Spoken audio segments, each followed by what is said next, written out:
बिस्मिल्लाहिर्रहमानिर्रहीम। अज़ीज़ान ग्रामी, अस्सलाम वालेकुम। ईद उल फ़ितर और उसकी नमाज का तरीका इस वीडियो के अंदर मैं आप लोगों को डिटेल में बताऊंगा। अगर आप इस वीडियो पे नए आए हैं तो लाइक कर दें, चैनल को सब्सक्राइब कर दें और बेल आइकन को प्रेस करके ऑल पे प्रेस कर दें ताकि आपको हमारी हर नई आने वाली वीडियो मिलती रहे। सबसे पहले आपने इमाम के साथ ईद उल फ़ितर की नमाज की नियत कर लेनी है। नियत इस तरह से करनी है कि मैं नियत करता हूँ 2 रकात नमाज ईद उल फ़ितर की 6 ज़ायद तकबीरों के साथ अल्लाह ताला के पीछे इस इमाम के मुंह में रख किबले की तरफ। इसके बाद इमाम अल्लाह अकबर कह के हाथ बांध लेगा और आपने भी हाथ बांध लेने हैं। फिर सना होगी और आपने भी सना पढ़नी है इमाम के साथ। सना पढ़ने के बाद इमाम साहब अल्लाह अकबर कहेंगे और पहली तकबीर मुकम्मल करेंगे और हाथ छोड़ देंगे और आपने भी छोड़ देना है। उसके बाद दूसरी तकबीर के लिए इमाम साहब अल्लाह अकबर कहेंगे और आपने भी अल्लाह अकबर कहना है और उस दूसरी तकबीर के बाद भी आपने हाथ कानों तक उठा के हाथ छोड़ देने हैं।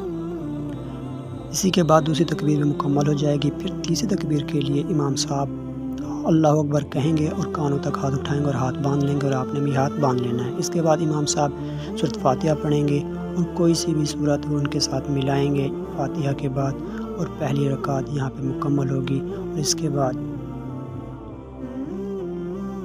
इमाम रुकू करेंगे और आपने भी रुकू करा और सजदे के बाद जब सजदा हो जाएगा तो दूसरी रकात के लिए खड़े हो जाना है। फिर इस सना सूरत फातिहा और कोई सी भी सूरत मिला के पढ़नी पड़ेगी और आपने भी वो क़िरात सुननी है जो इमाम साहब कर रहे होंगे। और यहाँ पे फिर से 3 तकबीरें कहनी है। अल्लाह अकबर कह के इमाम साहब कानों तक हाथ उठाएंगे और छोड़ देंगे और आपने भी बिल्कुल इसी तरह से करना है। फिर दूसरी तकबीर में अल्लाह अकबर कह के हाथ छोड़ देंगे और आपने भी हाथ छोड़ देना है। फिर तीसरी तकबीर के अंदर भी इमाम साहब फिर से अल्लाह अकबर कहेंगे और हाथ छोड़ देंगे और आपने भी छोड़ देना है। यहाँ पर जो 6 तकबीरें होंगी वो मुकम्मल हो जाएंगी। फिर अल्लाह अकबर कहना है और रुकू में चले जाना है। इसके अंदर हाथ नहीं उठाने। रुकू के बाद फिर सारी नमाज का तरीका वही है जो बाकी नमाज़ों का तरीका होता है। अत्ताहियात पढ़ेंगे, दुरूद शरीफ पढ़ेंगे और दुआ पढ़ेंगे और सलाम फेर देंगे। और नमाज मुकम्मल होने के बाद सब लोग नमाज मुकम्मल कर लेंगे।